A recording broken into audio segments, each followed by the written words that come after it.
Hey, Jono, how are you? Hey man, I'm very good. It's great to be back. How you going? It is. I'm doing great, man. I'm excited. I think we have an excellent show tonight because what we're going to share with people is something that I've not seen other people who study this Shapira saga really get into. And I wanted to kick off with this, if you allow me, that most of the people, if people know about Shapira, they know about the Moabitica, which we did a show, by the way, last week. Hmm. And I guess you've seen that. I edited that down to a 20-minute show called The Moabitica Scandal. Hmm. Photos, graphics, so that if somebody doesn't have an hour and a half to watch the whole thing, they can watch that 20-minute show. So they know about the Moabitica scandal, right? Right. They associate Shapira with forgery because of that. And then that's in the 1870s, early to mid 1870s.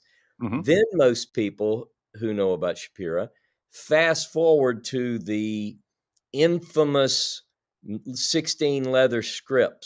strips, Hmm. the Moabite scroll, if you will, the Moabite Deuteronomy. And they know a little bit about that, but not a lot. And they generally, what they know about that is the part where he goes to England. They really don't know a lot about the German part.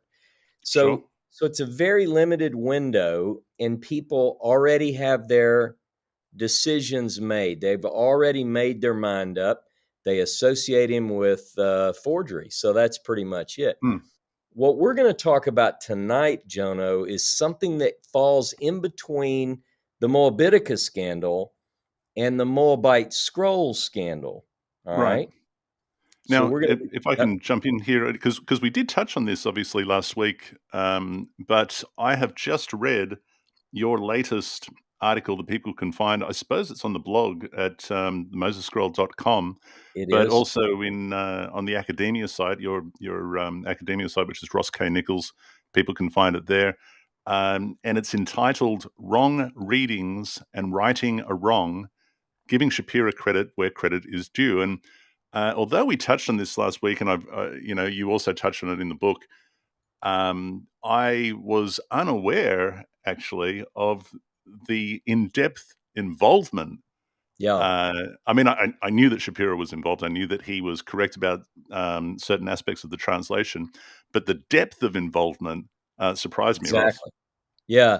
That's exactly right, Jono. And what I'll do is when I first began working on this to write the Moses scroll, the only reason I knew of any involvement at all, I sort of had a hunch. And let me tell you how I got the hunch. Moses Shapira had two daughters, and one of them grew up to be a celebrated author, Hmm. and Maria, and she wrote under a pen name Miriam Harry, and Right. she wrote a book that was first published in French. I read the English translation of that work, which was published in 1919, because I knew it was important. You know, you've read all the stuff that I have in terms of like John Marco Allegro's book, The Shapira Affair, and other authors have touched on and mentioned that Miriam Harry gives us a little bit about the home life of Shapira, the person, etc. So I had to read that. So I was reading the English version of that, and this is what I saw. It's on page 126 of The Little Daughter of Jerusalem by Miriam Harry. And Hmm. here's what it says. She's describing a situation, let me give you the context, where there is expected to be an Ottoman, the Ottomans are coming in, and the people are fearful that they're going to do some major slaughter of the people. And so they're really concerned, but Shapira's not home. Moses Shapira isn't home. Now, in Miriam Harry's book, she assigns everybody alternate names. So her father is named Benedictus. So Benedictus is not home, but where is he? Here's what she says.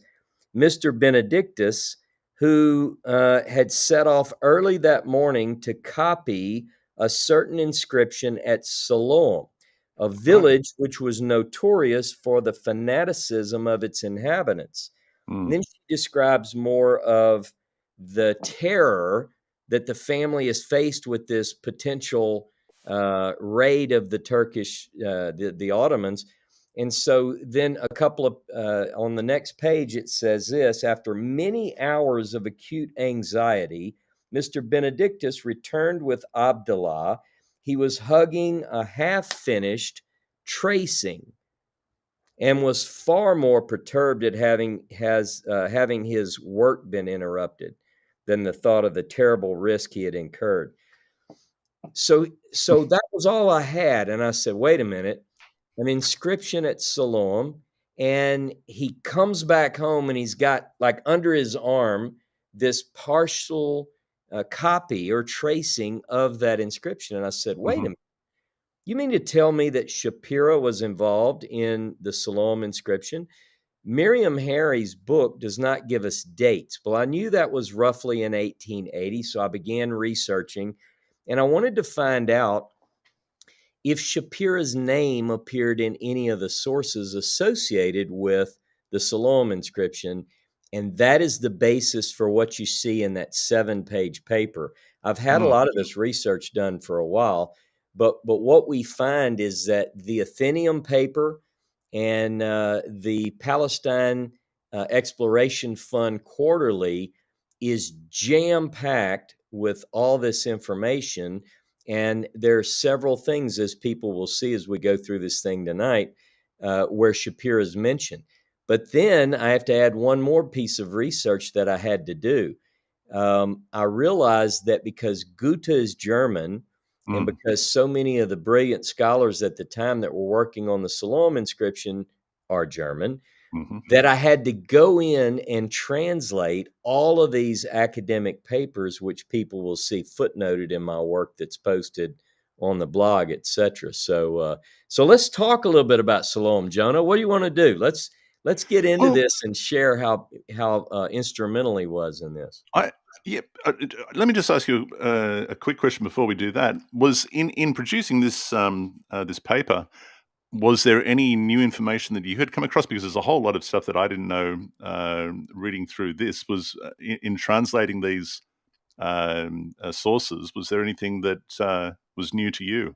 Absolutely, absolutely. And so when I wrote the book, when I wrote the Moses scroll, I only knew a little bit. Now, it's a powerful point. It was one of the points that you mentioned in the monologue when we kicked off, and Mm. that is that Shapira was very much a part of this, and he was even complimented. We'll get to this in a little while. By Claude Condor, who was a Lieutenant Right. Claude Condor at the Hmm. time. But that was really all I knew at the time, because it was Mm. the only thing really available in English sources that I found at the time I was writing, but Right. I found more later. Yeah. Now that is to say that as far as I was aware up to this point, Condor was the only one who formally attributed a correct reading, or being the first person to interpret correctly to Shapira, Yeah. whereas Sayce and so forth rather eventually admitted faults Yeah. and attributed correct reading to Gouta. Yeah.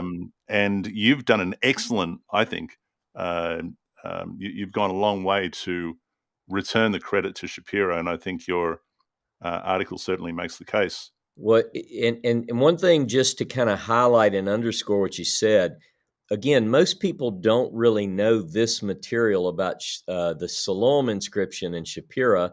They skip right over it. They go from the 1870s to the 1883, 84. Remember, the Scroll Saga, really, the bulk of that takes place from March of 1883 until March of 1884, when Shapira is found dead in his hotel room. Hmm. What happens is they just jump right past this. So let me quickly go through some of these points leading up to Shapira's known involvement, at least according to our sources, because what I want to try to do is place what I read in Miriam Harry in the timeline, because that's what I'm really trying to build here, is a timeline. And we Hmm. know certain dates for sure, but others we have to kind of find our way as we put together the pieces. It's like a major puzzle that we're working on. So again, the inscription, not the tunnel. The tunnel is known about, Mhm. 1838, we have references to, the great explorers in Israel going through the tunnel. They know about this tunnel. But the inscription is found in 1880 in the month of June by Jacob Eliyahu. We talked about that a little bit last week. We'll just touch on it Mhm. again. But Jacob is a student of Conrad Schick, who's really the first scholar in Jerusalem on the ground. And so Conrad Schick's student, Jacob Eliyahu, is walking through from the Siloam end. So basically, what we have is this tunnel is about 1,750 feet, about 533 meters long, and it winds from the city of David all the way underground to an exit point. The Siloam side is on the south side, and that's where Jacob Eliyahu enters the tunnel. Now, as I recall, Ross, this is about for me, a grueling 20-minute walk. It was about 20 minutes. Is that about right? Probably so. Probably So it's so. an impressive tunnel. I mean, it really is an Yeah. impressive tunnel. I say grueling because long-time listeners will know that it's not an enjoyable Oh, it's trek for fun. It's someone really one of the most fun things you can do in the land of for, Israel. for someone as tall as myself. Hey, But let for me let Ross, me just mention though, because I did look because you kept whining about how short it was, yeah. and there's plenty of room in there. There were places where it gets to 4 foot 4 inches, Is that what and that is? yeah, Right, yeah, because I was literally crawling along on my hands and knees just to get through there, yeah. whereas I you were doing remember. cartwheels. That's And right. but as you get down to the lower end, which is the Siloam pool, Yeah, it's really quite high. Do you know how high it gets? I don't remember exactly how high it is. But the inscription is closer to the lower end. In fact, you can probably, if you were allowed to enter from the lower end, you could walk in, what, just a couple of minutes Yeah, and it's it's there. about 19 feet from the southern end. So it's right there. I mean, it's on the Yeah. eastern wall on the right-hand side as you come in from the southern side, Okay. and there it is. Well, there it was. It's been removed, but that's a whole nother subject. But Hmm. so Jacob Eliyahu stumbles. The stories vary slightly, but the bottom line is as he makes his way back up, he sees on the wall what he's pretty sure that this is some sort of inscription, some kind of ancient inscription.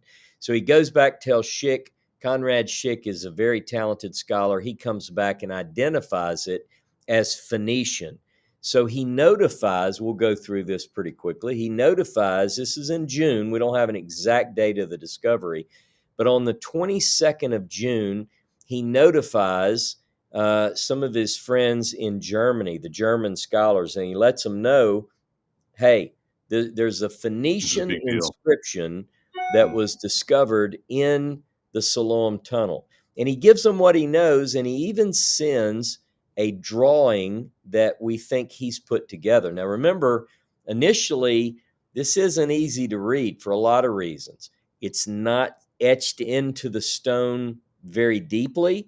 And Hmm. then you're talking about 2,500 years or so, probably, and it's filled with all sorts of sediment. Some Sure. propose that it's silicons, whatever.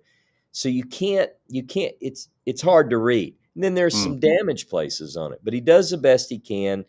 And so when Sokin, who's actually Swiss, but he's in Germany, he's teaching in Germany. When he gets this as a representative of the German Palestine Exploration Association, he gets this letter from Schick, and he says we were able to make out 4 Hebrew letters. So just so you know, the drawings are leave much to be desired in the early days, and it's very difficult to read for those who are even on the ground. But one of the things that Schick says is he says, listen, in order to really understand what this is saying, we need to clean out the tunnel to allow the water to drain out because the water is covering part of this inscription. So they can't Mm. even read the inscription, So you know? let me Yep. just ask you a question about that. You standing in the tunnel next to now where the inscription was, Hmm. um, for the water to be covering the inscription, on you standing there, that means it would be up to your chest, right? That's right. Yeah. Yeah. Yeah, so it was covering the bottom portion of this recessed place, which is, it's recessed into the wall. So they know it was made in situ. Whoever made this made it in the tunnel. They didn't carve a slab and then mount it to the wall. And Mm, on the west side of the wall, directly across from where the inscription was discovered, there's a niche carved out where an oil lamp was probably placed by the initial person who engraved this.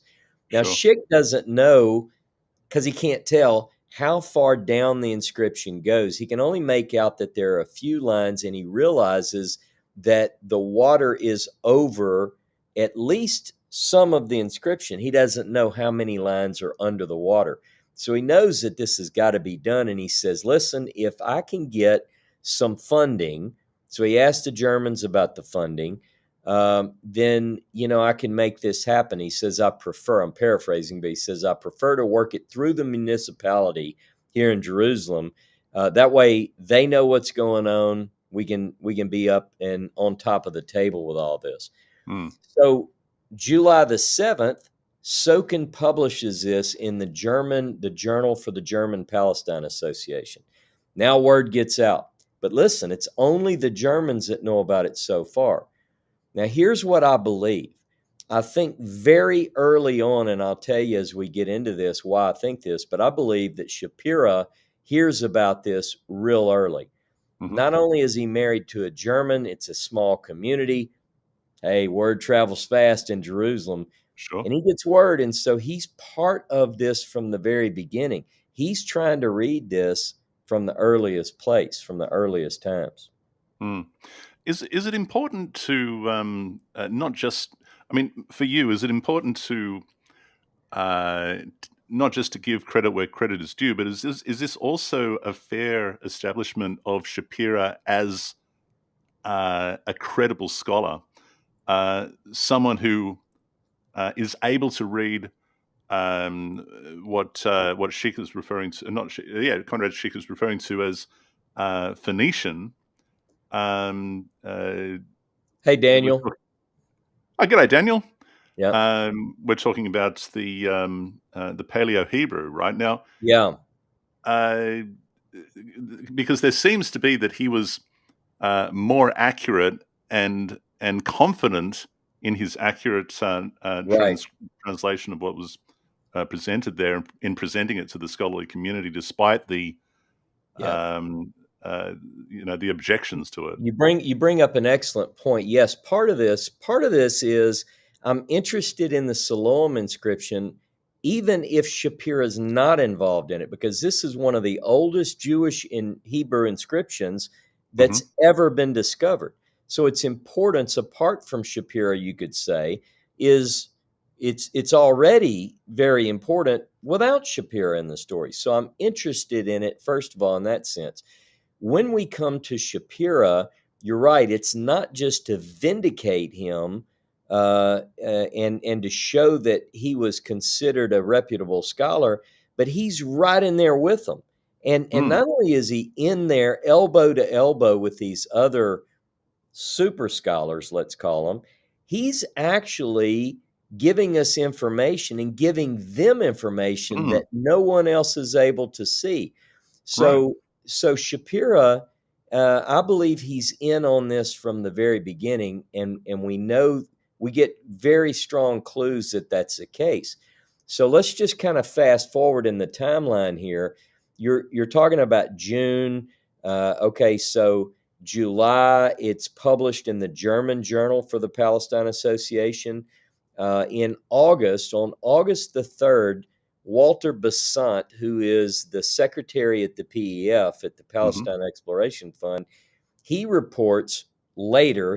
We get the date from a later newspaper report in the Athenaeum, but he says, I knew about it on August the 3rd.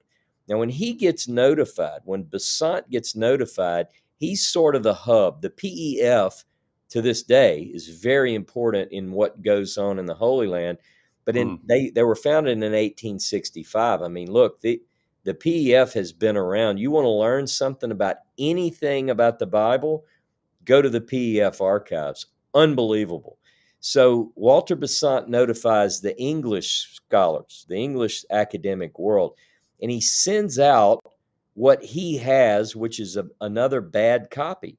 So we're probably dealing with another bad copy from the boys in Jerusalem, right? They give the English probably a copy of what they gave the Germans. Sure. So Besant remarks that this leaves much to be desired. It's not that great, actually. We Hmm. can't really, but nonetheless, he makes copies and sends it out to all these scholars. So the academic world is abuzz, Jono. So it just so happens that Archibald Sayce is in the area. He's not in Israel, but he says that an accident takes place in Cyprus. Doesn't really tell us what it is, but that allows him or gives him the liberty to go to Jerusalem. So he ends up in Jerusalem, and he goes directly to see this inscription that everybody's talking about.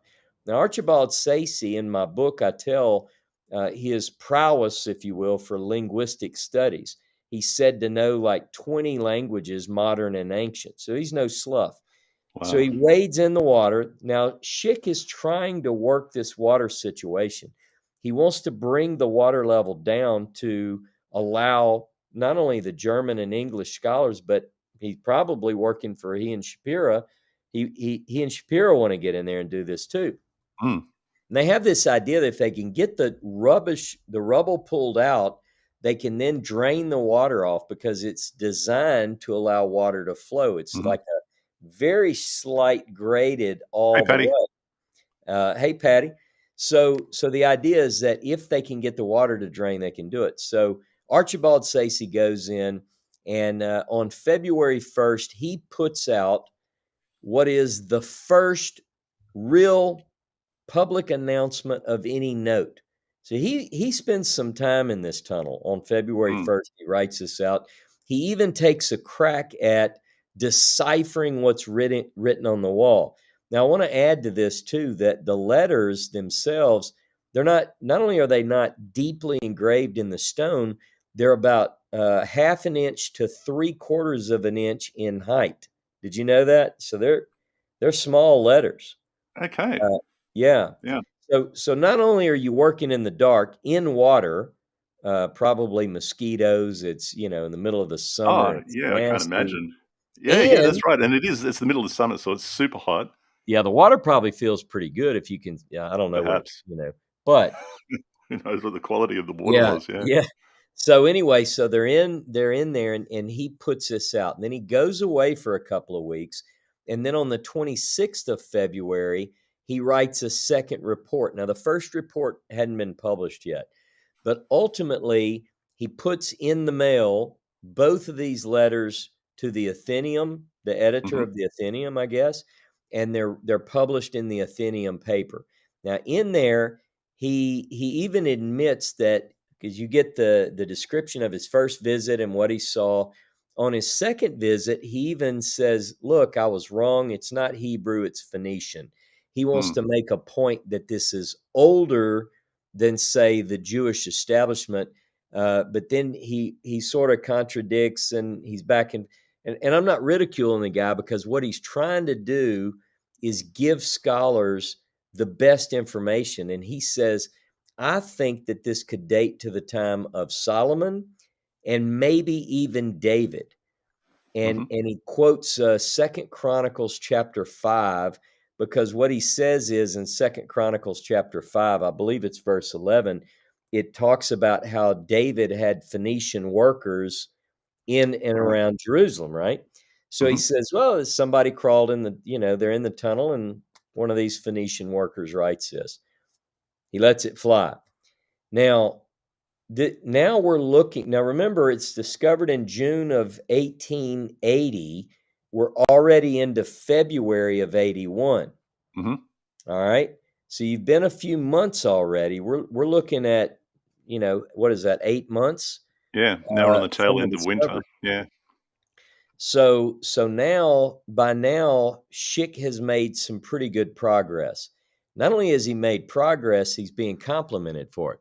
mhm. G'day, Ben. And yep. And so what he ultimately does is He gets the water level where it's down. He even places boards in there. Now, the Germans need a man on the scene who's like their ace in the hole. It's got to be somebody good. So they take this young guy by the name of Hermann Gouta. Go ahead. Oh, no, sorry to interrupt, but so it's 81. I recall you pointing out in 83 when Shapira went to Leipzig to meet with Gouta that he was in his mid-20s. Is that correct? That's right. Yeah, he's a So young guy. do you know how Yeah. old he is at He's this stage in he, 81? he was in his late 20s. I could look it up. I'm Late going 20s. to say So that, now we're talking. So he's mid-20s. I mean, this kid is brilliant. He's yeah. absolutely Oh, he's brilliant, is not, absolutely a particularly for his genius. age. Yeah. And Yep. so he is sent to Jerusalem. And is this the first time, as far as we know, that Gouta and Shapira have met? It is. It's It it's is. it's a good point. It's how he meets. It's how they meet. Gutta even says in the work, and I know that we've talked about this, but Fragments of a Leather Manuscript is this book covers Gutta. It's Gutta's report on the Shapira manuscript, and Hmm. he starts off by telling us, "I became acquainted with Shapira when I was in Jerusalem." In Right. the 1881 period, because he says that not only does he say he knew him from that period, but he says he came to me and I went to his shop to discuss, get this, the not yet secure understanding of the Siloam inscription. So Hmm. what this tells me is that Shapira is early in this. He's working not only with Schick, but he's also working with Gouta, and they're together, and they probably spend time in the tunnel together looking at this together. So Daniel just pointed out that Gouta was born in 1849. So what we end up with is he and Gouta know one another, and one of the things that Gouta does is, first of all, he compliments Schick on his work to get the water situation under control. But we know that Hermann Gouta arrives in Jerusalem in on March the 23rd, 1881, March the 23rd, and he spends the 26th through the 31st of March making his first copy. He makes a Hmm. lot of observations, and there are basically 3 works published in German. I've translated all of them into English using online tools since I'm not fluent in German, but they're pretty accurate. They're pretty good. And it gives me enough information to know that he covers all of these details. Now, go ahead. Go ahead. You got to No, ask. I have to interrupt you, and Yep. everyone's laying bets as we speak. But it does appear that Daniel is right. So I'm just looking at the wiki here on Hermann Gouta with the photo that is on the cover that he designed on the cover of the book, and it insists that Hermann Gouta is born on the 10th of May in 1849, which would make him 31, 32, 31, I guess, because his birthday is on the 10th of May. So that's interesting. Nonetheless, young and brilliant that he is. And it points out here in the wiki, obviously, in 1881 and in 1894, he traveled to Palestine and da da da da da. So there you go. Okay, I'm sorry. Here it is, right here in the Moses scroll. Born in 1849, he was 34 years old when he inspected the manuscript. So I was wrong. He The wasn't in his manuscripts, and 20s. so But this is a either few way, years earlier. yep. So he's in So his early 30s, and he's very young. He gets there. He spends 3 or 4 days making his first copy, and he sends this. He dispatches this. Sends some notes, but he won't send the full work because he doesn't want the Germans to weigh into this, because right now Sayce is already, the whole world is running with what Sayce says. What Gutta says is, I don't trust that the readings are right, and he says that he's not critical of Sayce, but he mm, yet. But what he says is, it's not, you can't read. I think these guys are reading what are not actually letters. mm, So, in other words, what he says is, he says, I need to do some work on this. I've got to get it in better shape. Now, right before he leaves Germany, in 1881. Remember, he arrives in Palestine, what was called Palestine, in Mm, 1881, March 23rd. He arrives in Jerusalem. But right before he leaves, he starts asking around, how can we clean this inscription so that we can get a good squeeze and ultimately get a nice cast? mm, So the idea that he wants to do is he's asking all these senior scholars, and he doesn't get any advice really other than be careful. You don't want to mess this up. And he says, well, I know, but what can I do? Well, it just so happens that that year, 1881, a document is published, a pamphlet by another scholar, Hubner. And what he says is he gives this whole process whereby you can clean an inscription to get a good squeeze. So I say it's mm. providential that he's given this by a professor at Bonn. The guy gives it to him and says, take this with you. Well, initially, uh, Gouta doesn't jump right in and apply these methods to clean the inscription. You know, he takes his time. He's in. Besides, they're still working on getting the water level down, and he Mhm. doesn't want to jump the gun and do anything. Plus, he's probably a little bit nervous. He's reading this brand new printed booklet on how to do this. Can you imagine? He says in one of his works he was, a little bit apprehensive Yeah, that well, it you would might. be, wouldn't you? I mean, you'd be Yeah, hoping, I mean, you'd be like, "Well, this is the professional, he's written the book, here's the right. manual, this is the way I gotta do it if I have to get any sort of depth out of these letters." But I tell you, if he's wrong, Yeah. I'm really gonna be in serious trouble because, as you point out, this is a highly significant find, akin to the Mesha Stele, I suppose. That's So right. so my understanding is that, he decides to apply, hydrochloric acid, diluted to 50% with water, and he first gingerly applies it to, some of the letters, Yeah. and upon observation, he watches and he thinks, "No, this is doing all the right thing. This is not dissolving the rock away. It's doing what it needs to do in cleaning out the sediment that's embedded within the letters." So then he decides to Yeah. paint more on and work his way through. And this is what he does in order to clean it out, and does so successfully, Now so that he before can get a more in-depth squeeze. That's Ross. right. Now let me just add something because I should have touched a little bit more on a subject that comes right. So he does his first cleaning on the 11th of June, 1881. But let's go back. We Hmm. rushed over a pretty important point because I didn't cover it very well.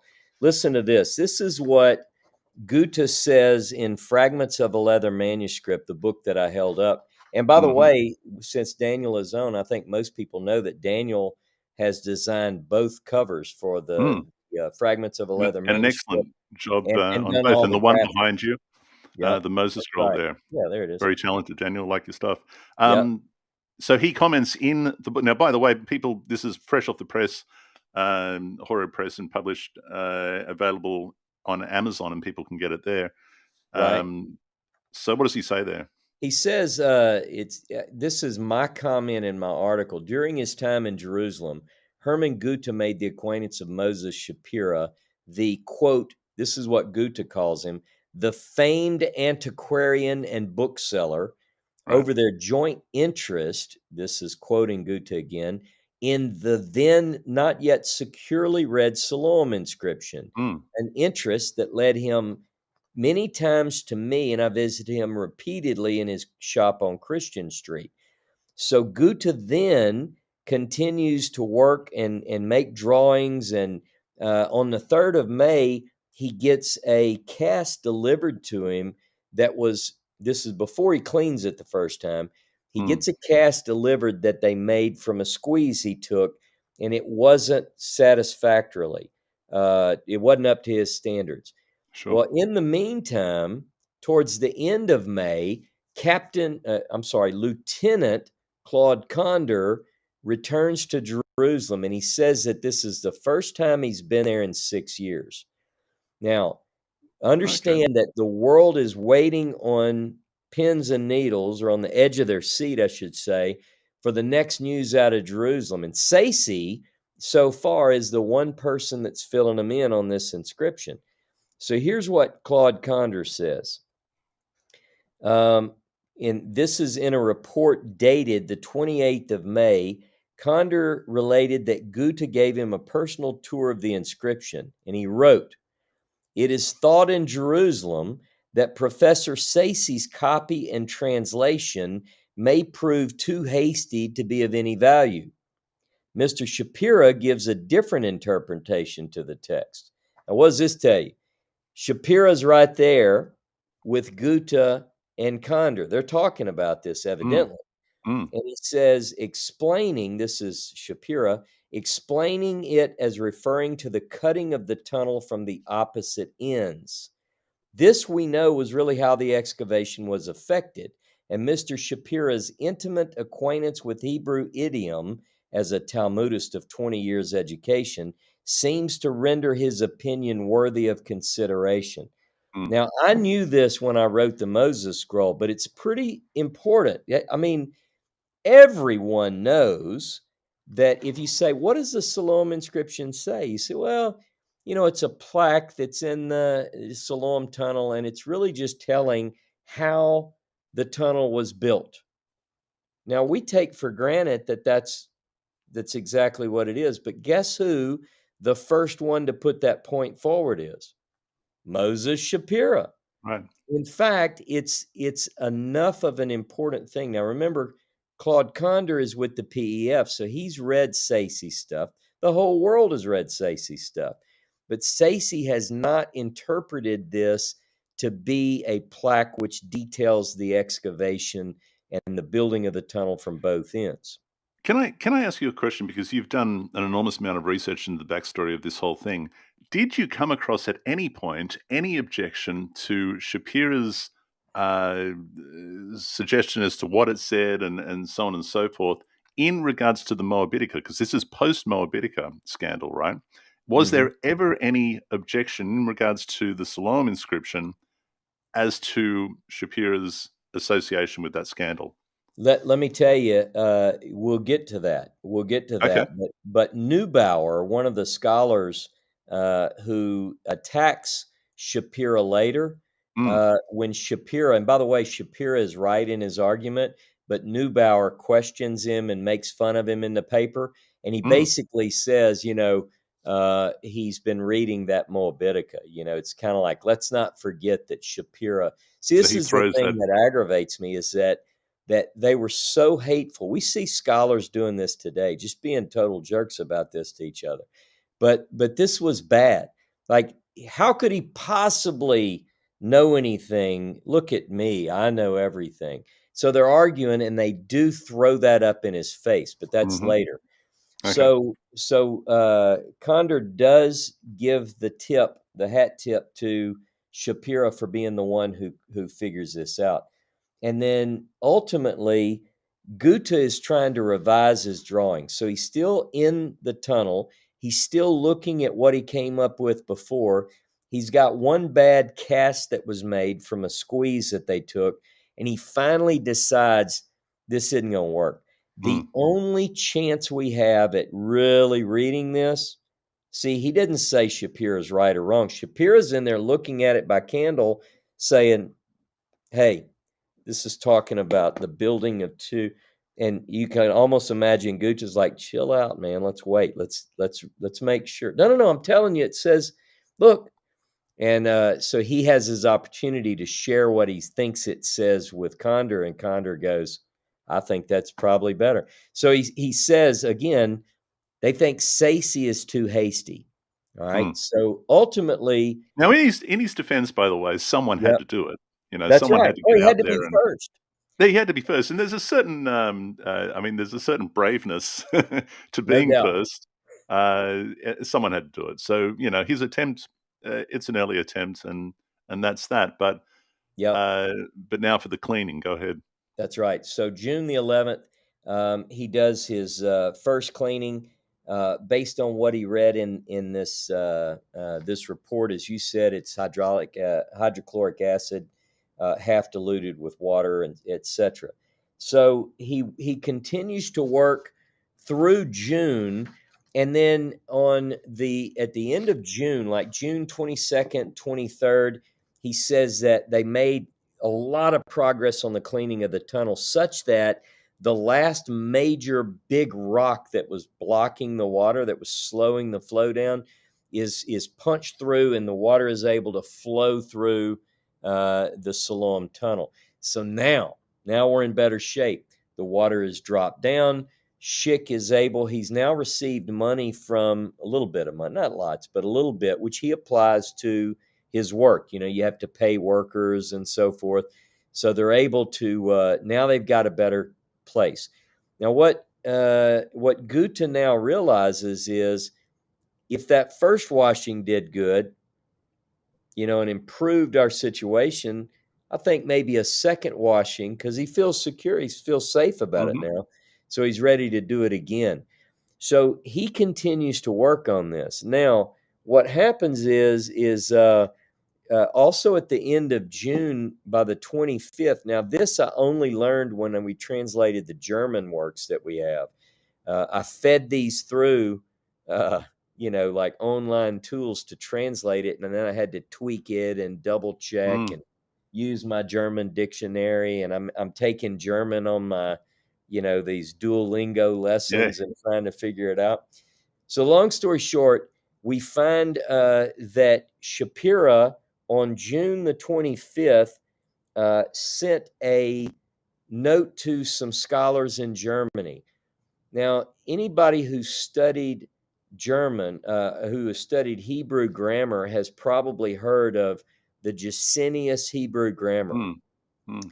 Now, the editor of versions or editions 22 through 28 are done by a guy by the name of Couch, Hmm. Kautzsch. Emil Couch. He's one of the most brilliant Hebraists of all time, but particularly in that time. He's the guy. Shapira sends, he's corresponding with him. And this is what my note says. uh, Couch reported that on 25 June 1881, through the mediation of Professor Strock in Berlin, we received a new transcription of the inscription in Hebrew letters, together with an attempt at an interpretation of the first two lines, Hmm. both from the hand of bookseller Shapira in Jerusalem. And then Couch goes on to thank Shapira, and even says that he agrees with some of his readings. But now, in other words, this work by Couch is published later. I've just ferreted out the date, the 25th, from an early part of that manuscript. It's Okay. published after the events have gone. Okay. All right. Hmm. Uh, so now we've got, by June, Shapira is corresponding with the German scholars about what he thinks it says. He's making sure that this stuff is getting to the right people. Now, Gouta cleans it again, and Sayce is beginning to stir up a little junk. And what he's saying is, and other scholars are siding with Sayce, hey, now that the new transcriptions and these new ideas from people like the Germans, we think that maybe Gouta, all that washing Gouta did, he's washing it and he's messing it up. He's So damaging. he suggesting that because he is that Gouta through the washing is exposing cracks and crevices, uh, he's suggesting then that the Gouta is reading into the cracks and crevices letters that aren't there. That's right. Listen, Right. here's what So, he says. so this doesn't Uh, age well for him. But continue. Yeah. Yeah, Gouta says this about Professor Sayce. He says, Professor Sayce's imagination, which is so powerful, seeks to elevate them, meaning the cracks or holes in the stones presented by him as letters, to higher significance. One could just as well look for a secret in other cracks in the rock under the sixth line. Right. Yeah. Now, on the 9th of July is the date that he does the second washing. 9 July Hmm. 1881. He does his second washing. It's even better now.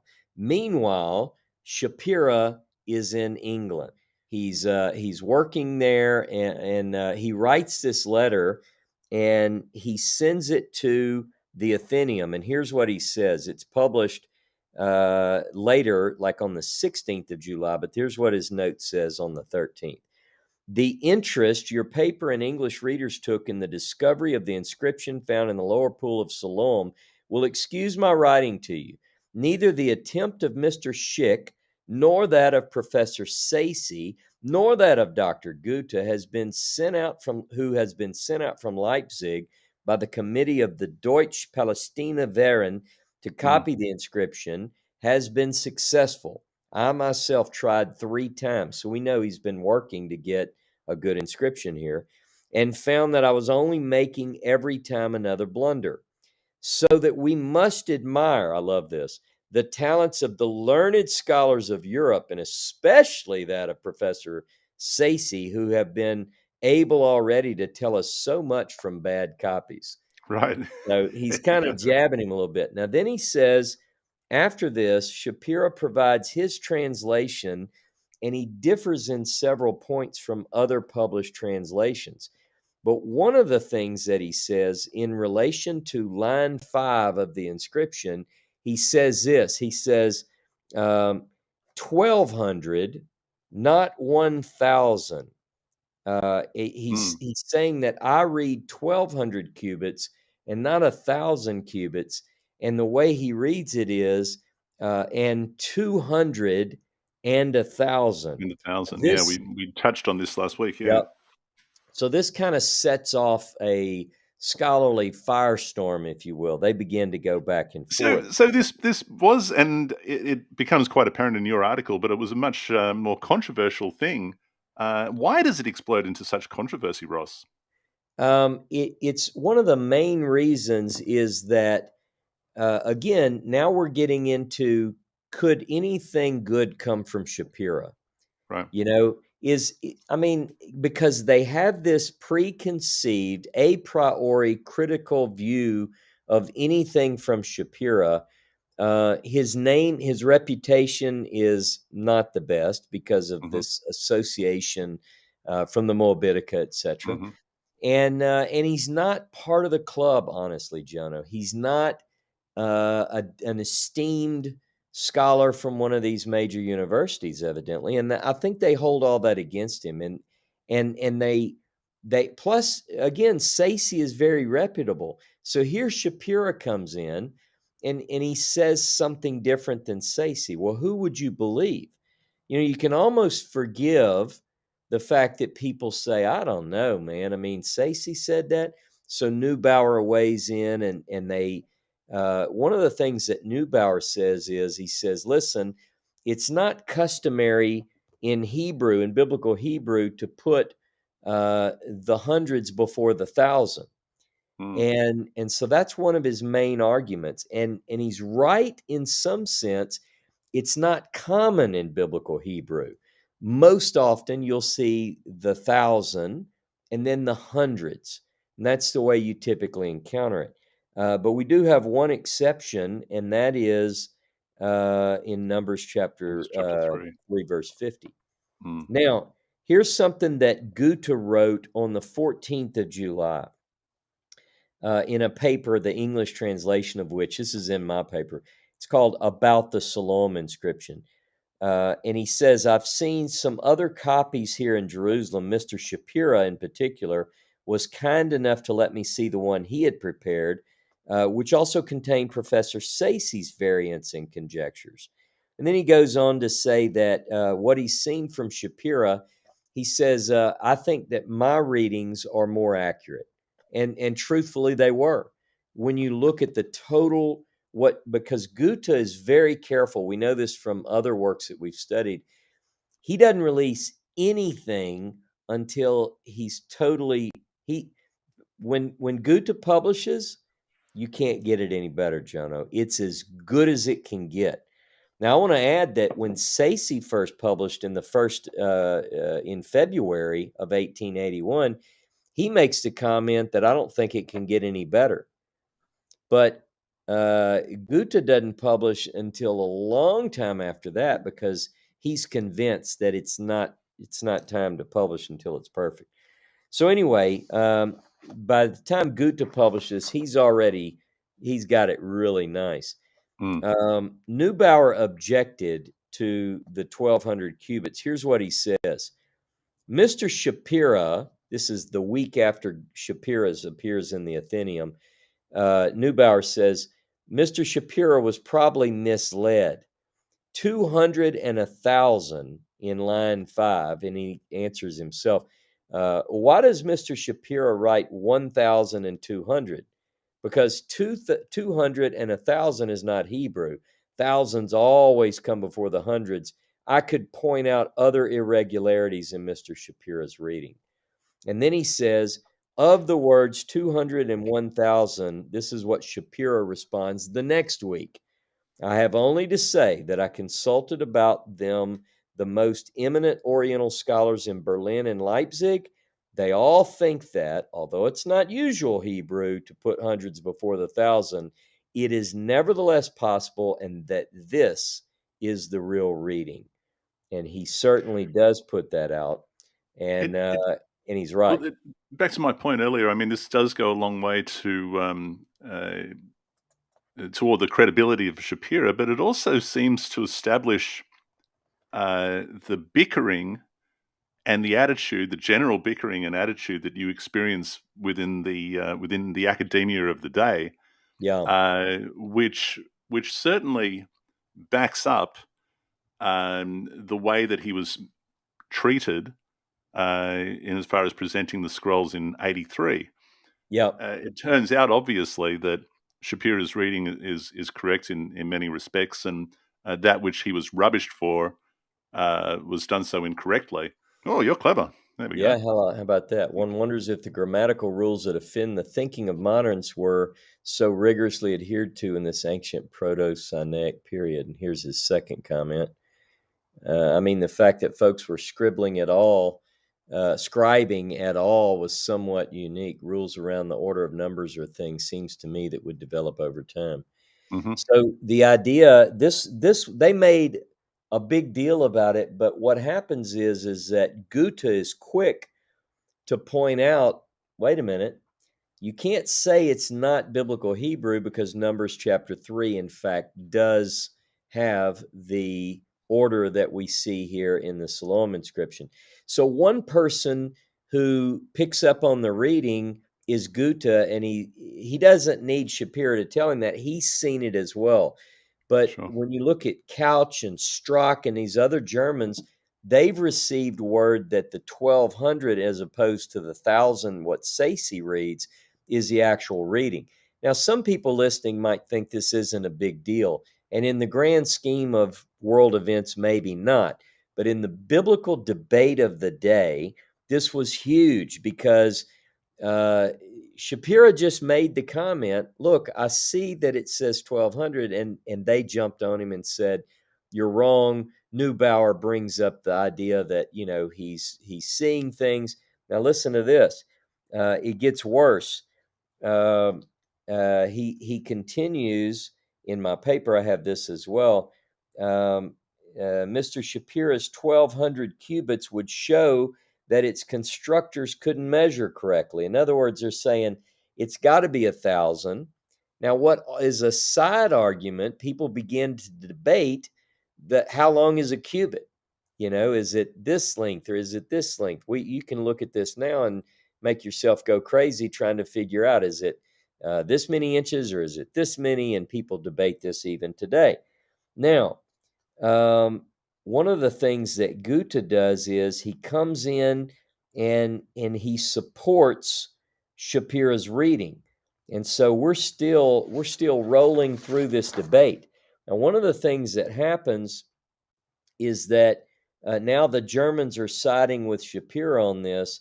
And I wanted to read one thing that Couch later publishes, and just a bit of it. And it basically says, in order to do all justice, we also register that in the transcription that Shapira has communicated to us new correct readings.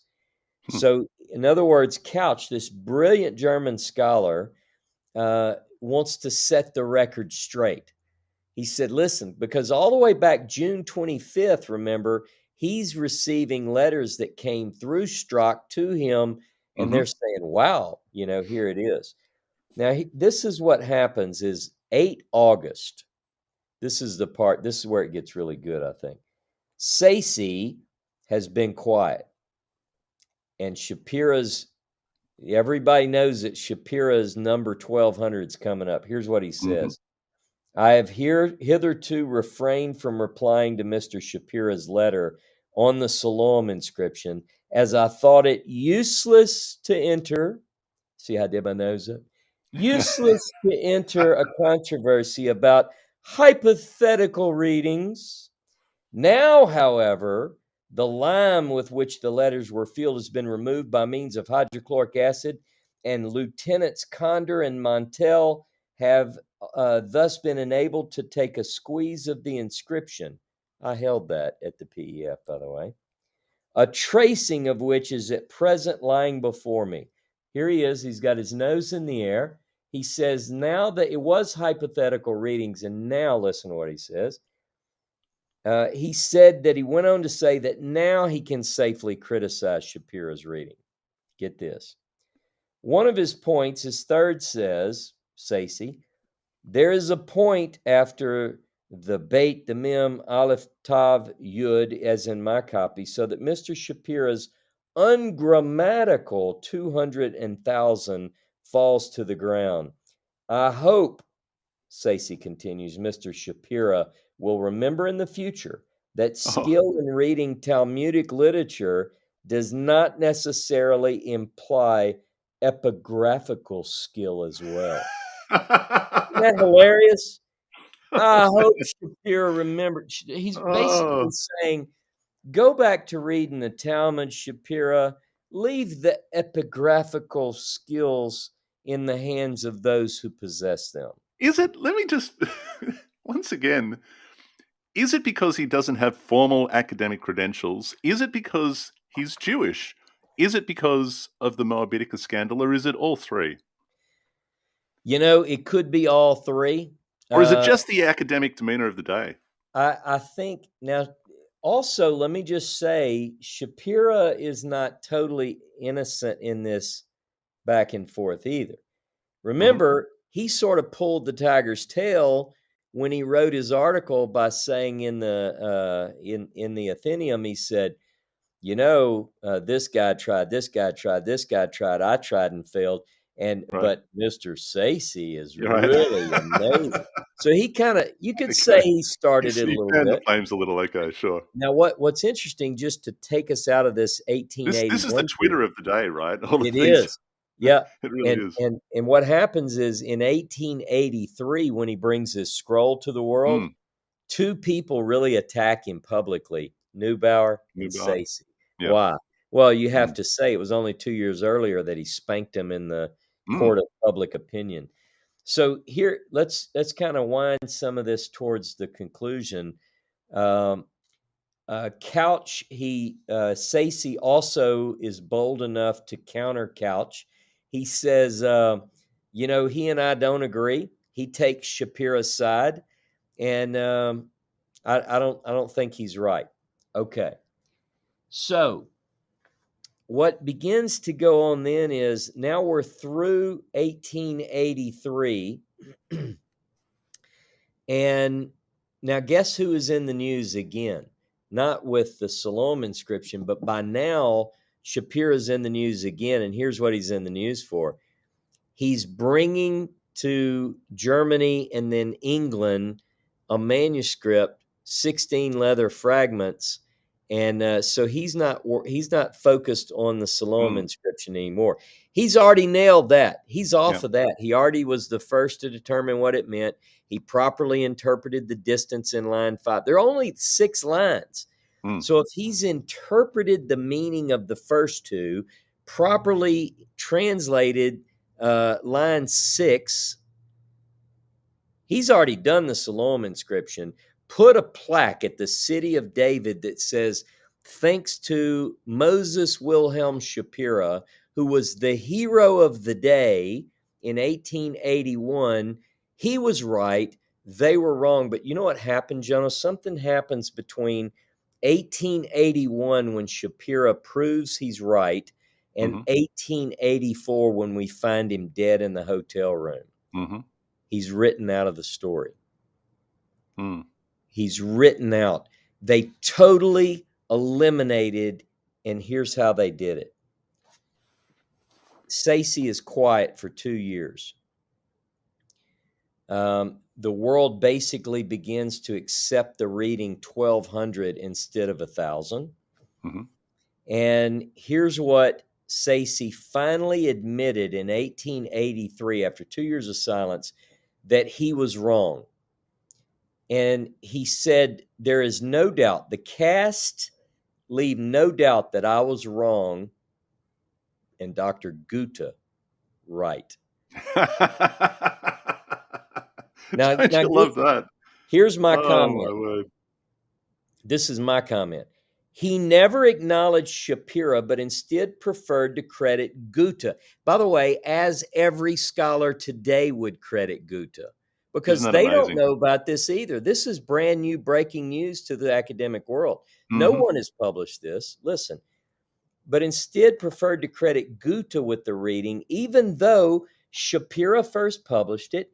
Everyone knew it, including Gouta. And Sayce and Neubauer criticized Shapira alone for the reading when it was published. They never had a beef with Gouta. He says, I now realize that I was wrong, and he can't force him to say Shapira. He says, Gouta was right. Gouta was right, not Shapira. He can't. Good heavens. Even today. All right, so get this.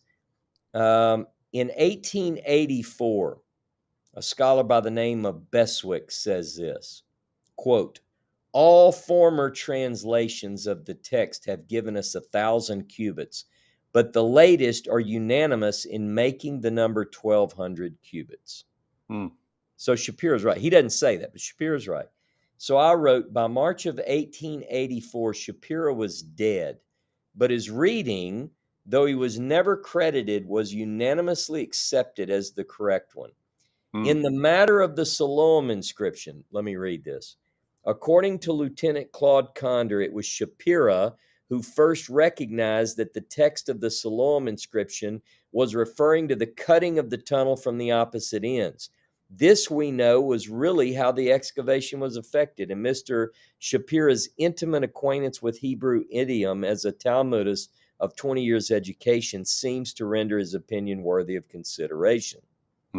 But no one remembers Shapira as the first to interpret the Siloam inscription correctly. Shapira proposed that line 5 read 1,200 cubits when all others, underline all, supported the reading of 1,000. Even after Shapira's reading of 1,200 was beyond doubt, he never received recognition as the one who read line 5 correctly. And then I closed it because I published this on the 13th of July. And I said, I take great pride in presenting these facts on 13 July 2022, 141 years after Shapira published his article in the Athenaeum. It's time to set the record straight and to give, as we say, credit, where in this case, credit is long overdue.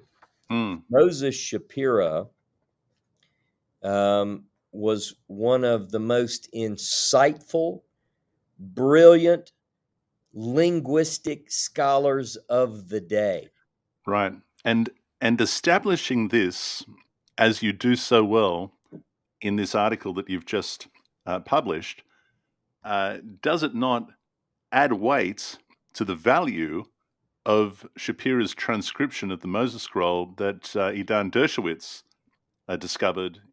But you see my point. Like, so Dershowitz, what are called the purple pages. Just remind everybody because now that you've established this, it goes a long way to, as I say, to add value to these particular transcriptions. Yeah, one of the things that's popular today is that scholars want to even take away like Gouta was called Shapira an antiquarian.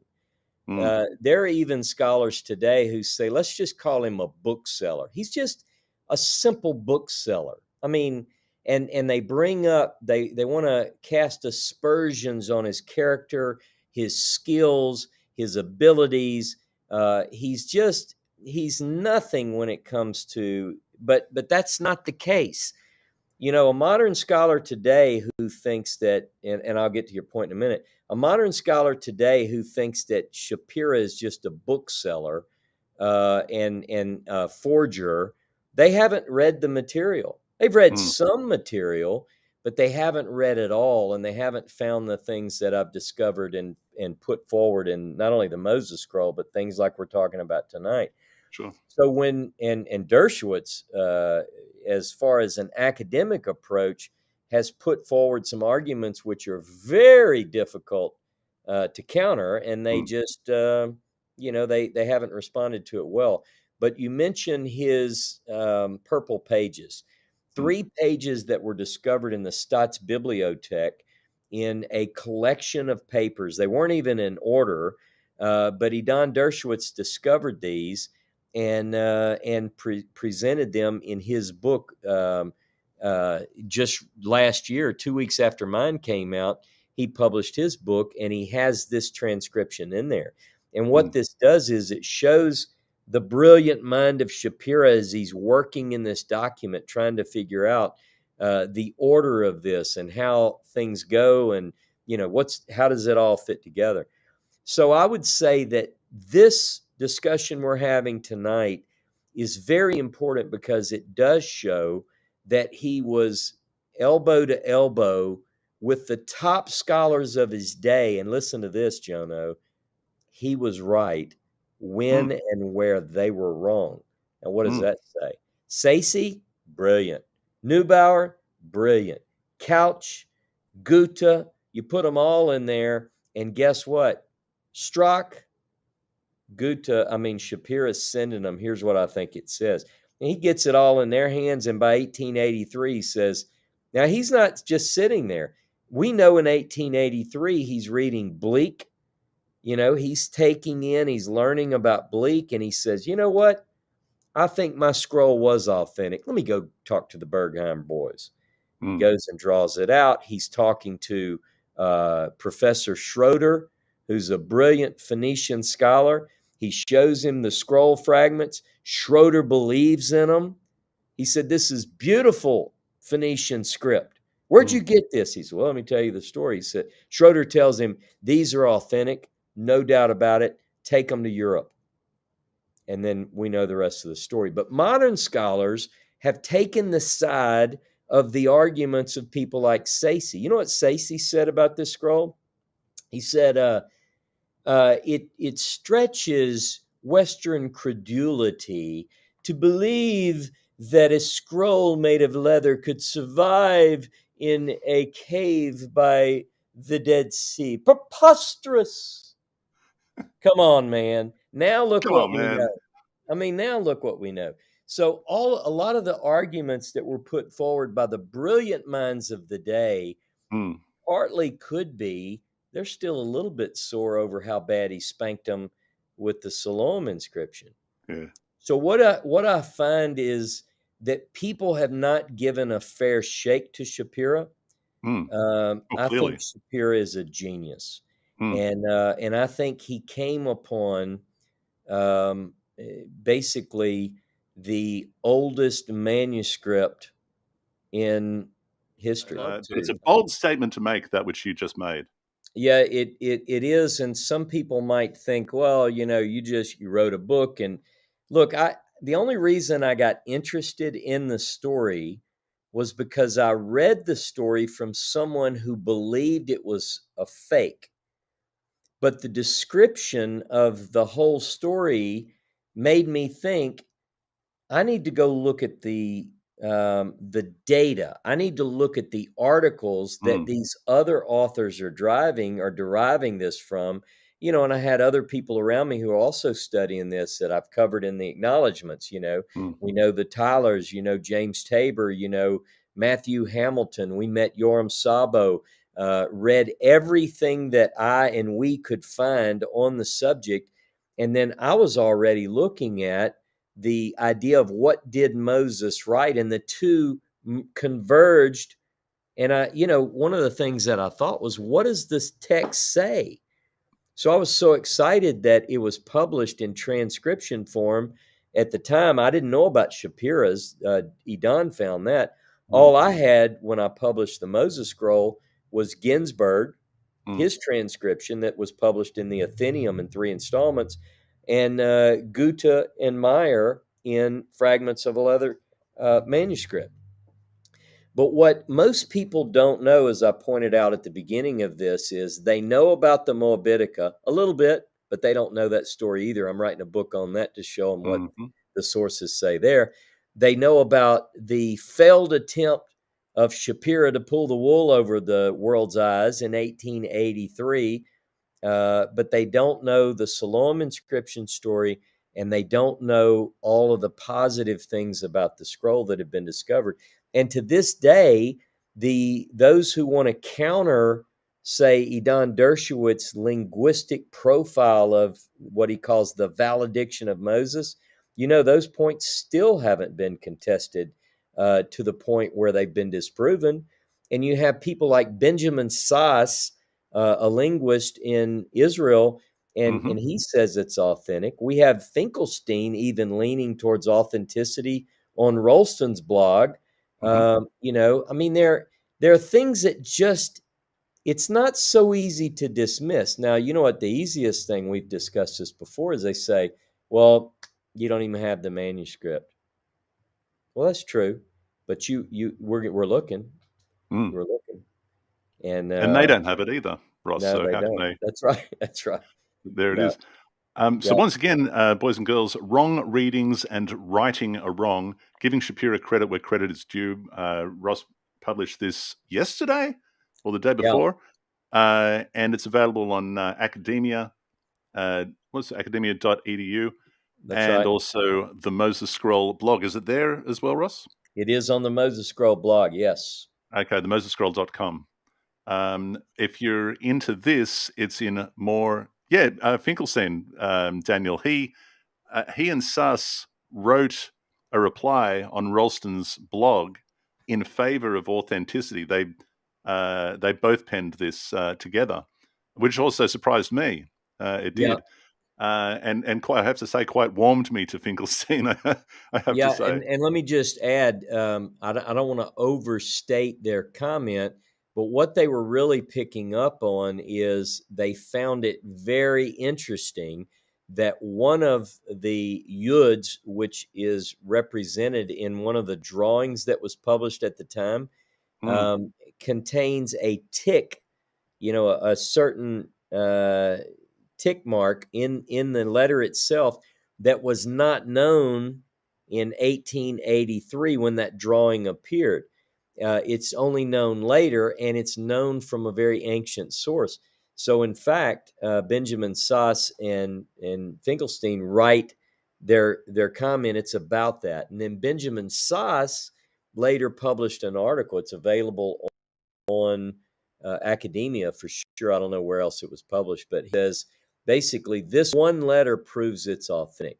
Of course, that is countered by Matthew Richelli. I have a lot of respect for Matthew. He's a brilliant scholar, and I think if I remember right, the article that Sass wrote was, "Can one letter prove that this is authentic?" And Matthew's article is no. The answer is no. And they go back Right. and forth. But again, very respectful debate. They're debating things out in the open, and there needs to be debate. Look, I'm all about busting someone for a forgery, but if it's authentic, wow, and I think that all the evidence certainly leads me to believe that it certainly is. So again, I think the main point of this, Jono, we've already covered, and that is this: not only is Shapira able to participate in the discussions with the scholars, he seems to be the one guy that got it right. And the fact that he received no credit for that, I think is a tragedy, and it needs to be repaired. And I'm going to do everything in my power. I'm going to take this article that I've written. I've been encouraged by Dr. Tabor and others to try to get this published in, a credible publication, because what I would love to see is a plaque at the Siloam Tunnel that gives credit where credit's due. Look, it's been 141 years of other people getting the credit for it. It starts with Oh, Sacy totally yep. bypassing him, leaving him Hmm. out. He was written out of the history. He deserves a plaque. If I have to Yeah. buy it, we're going to put it up, and Excellent. that's what needs to Now, happen. absolutely, and good work. And we are, of course, going there in November. This is, I can say, part of the Tanakh tour this coming November in Israel. We are going back to the city of David, but definitely you are. I'm not. You're going back into the tunnel, and you're Yep, going to show the people where it was chiseled off the wall, that's right. where it was discovered. So we're looking forward to that. I was going to say Finkelstein is currently excavating in Megiddo, if I remember Yeah, correctly, that's and that's one of his. Yeah, yeah, yeah, so it may be if we can squeeze it in. I can't remember if it's on the top secret itinerary. Megiddo. In any case, the Tanakh tour coming up this November. There's still some room, Ross. There's yeah, still room on the Israel tour. There's still room on the Jordan tour, which follows straight on, and a lot of people are doing both. You can find those tours with Ross and myself at tanaktours.com, tanaktours.com. Love yeah. you to And join us. and those that join us, I will walk through the tunnel. I'll tell the story as we walk through, and when we get to that spot, I'll stop and let people because there is a replica there, and Hmm. I'll tell the story. But those who don't go through, there are a couple of secrets that I'm going to tell only in the tunnel. So those who don't go with me this time, I'm not going to tell. So Jono, you're not going to get. I'm going to hold a secret, and I'm I going to. I can't think Yeah, of anything worse. I don't care. I mean, if I'm not you going to don't want wait to know. hunched over while you explain to everybody, it's just not going to happen. If I can sneak in from the other end, that could be